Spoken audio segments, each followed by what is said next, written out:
感谢伊真哦，咱继续来关心捷克众议院友台小组暂时来台湾访问，访问团有真侪跨党派议员。这届是捷克众议院今年5月就职头一届组团来咱台湾访问。今仔早起，访问团嘛甲总统赖清德见面，总统是真感谢捷克议员以实际行动来小挺台湾，希望讲台湾甲捷克哦会当伫半导体产业、佮网络安全方面有愈侪合作。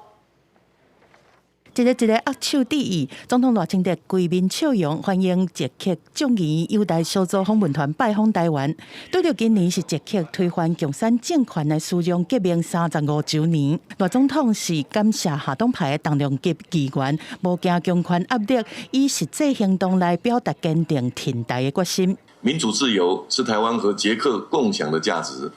我们也共同面对威权主义的扩张的挑战。捷克对抗共产专制的历史，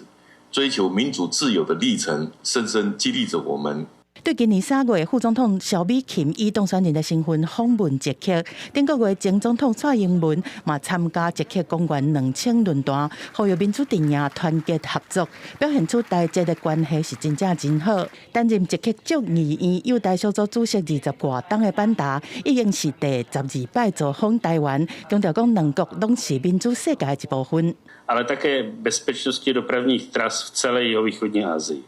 Proto zásadně odmítáme vojenské zastrašování ze strany pevninské Čínské lidové republiky i přetrvávající překrucování rezoluce OSN číslo 2758.